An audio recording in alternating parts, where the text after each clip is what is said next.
Selamat pagi semuanya. Alhamdulillah kita bisa berjumpa lagi di pembelajaran hari ini. Untuk memberkati pembelajaran kita hari ini, marilah kita membaca berdoa dulu.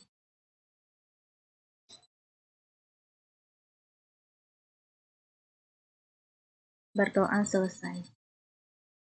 Nah, jadi ini pertemuan kita keberapa? Kedua ya. Alhamdulillah. Bagaimana hari ini? Hadir semua? Coba Ibu cek ya. Kita semua 30 orang ya. Alhamdulillah hadir semua nih. Baiklah. Untuk materi hari ini kita akan belajar tentang sistem komputer. Untuk materi kali ini kita akan bahas tentang sistem komputer yang ada pada komputer itu sendiri. Mungkin kalian pernah belajar tentang ini, tapi saya mau review lagi biar kalian lebih mengerti tentang apa itu komputer. Untuk materi awalnya itu komputer terdiri dari 3 bagian. Belajar tentang sistem komputer ya.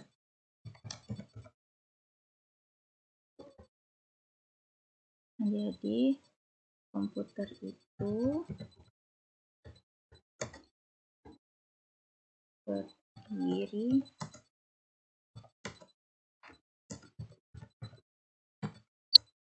itu terdiri dari 3 bagian. Yang pertama ada hardware.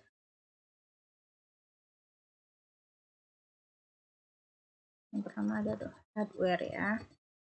Terus yang kedua itu ada software.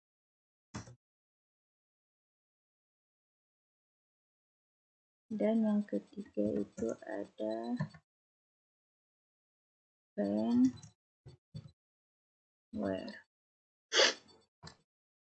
Nah, baiklah. Untuk materi ini semua pasti kalian sudah pernah pelajari kan? Untuk hardware itu adalah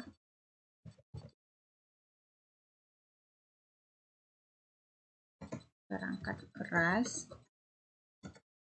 Terus software itu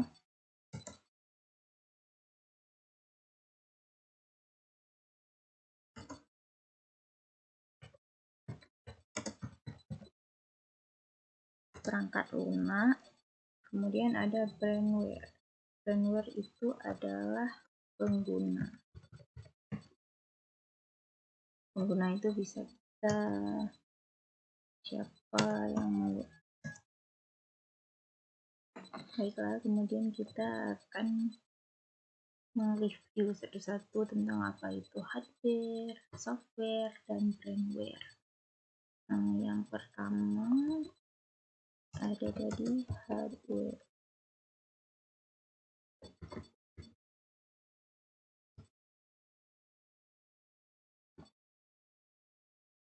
Untuk hardware yang pertamanya dia ada input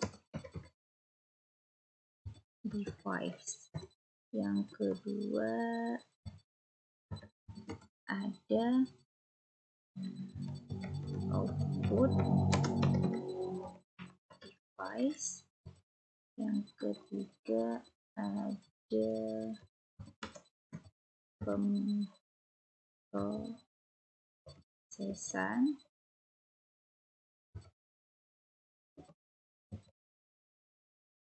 Yang keempat ada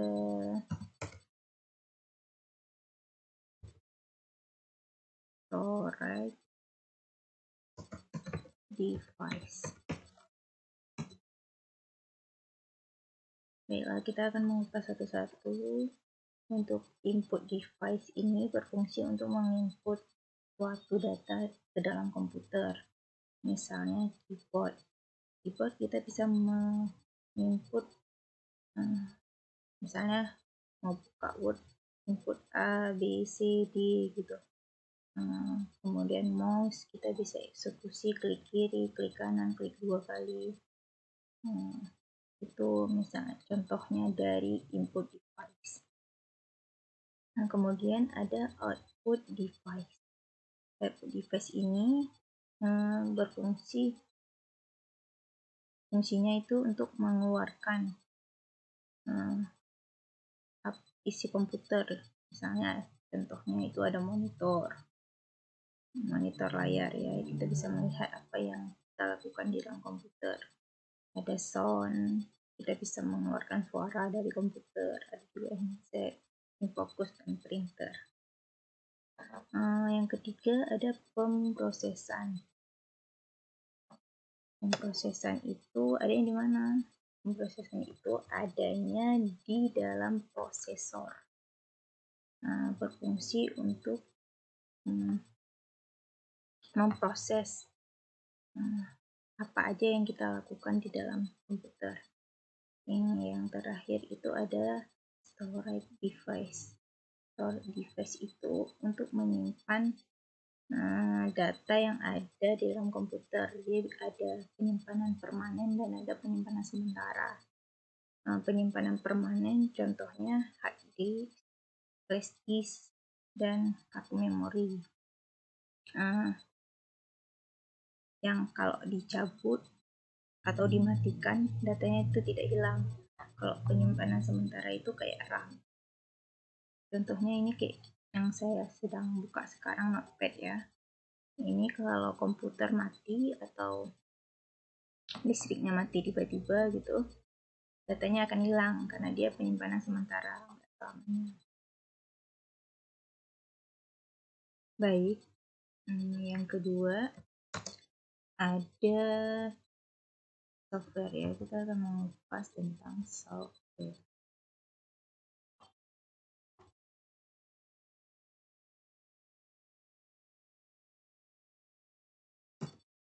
Untuk software yang pertama ada OS. OS ini adalah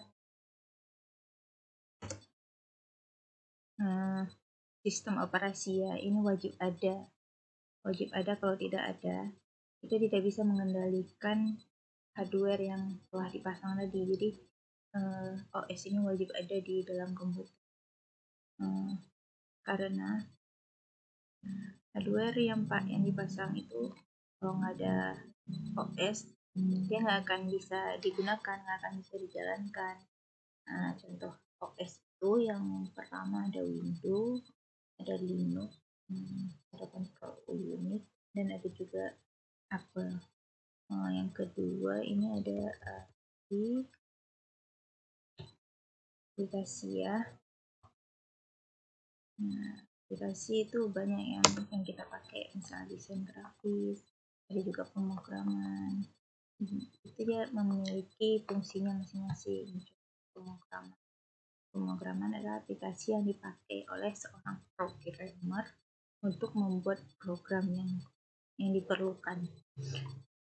Jadi yang ketiga ada firmware ya. Firmware itu pengguna. Jadi penggunanya ini dibagi lagi dalam 4 bagian. Yang pertama itu ada programmer. Jadi programmer ini adalah orang yang membuat program atau aplikasi. Dia ini yang membuat aplikasi yang orang gunain. Jadi yang digunain sama orang itu programmer yang buat. Selanjutnya ada sistem analisis. Sistem analisis ini berfungsi untuk menganalisa semua keperluan yang ada di dalam komputer. Misalnya nih ya, contohnya misal terjadi error di dalam komputer, maka itu akan dianalisis dan dilaporkan kepada programmer agar program itu segera diperbaiki. Jadi yang ketiga ada administrator ya. Yang ketiga ada administrator. Nah, dia ini yang menggunakan aplikasi atau admin. Admin itu orang yang menggunakan juga memberi layanan kepada yang menggunakan aplikasi tersebut. Dia biasanya disebut admin. Nah, yang keempat ini ada operator.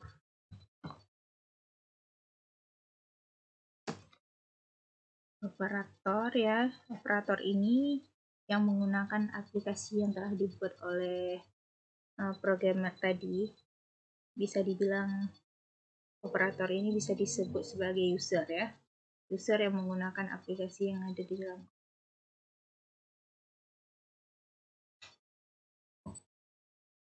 Baiklah, dari penjelasan yang Ibu jelaskan tadi, apa kalian sudah mengerti? Kalau ada yang belum mengerti boleh ditanyakan.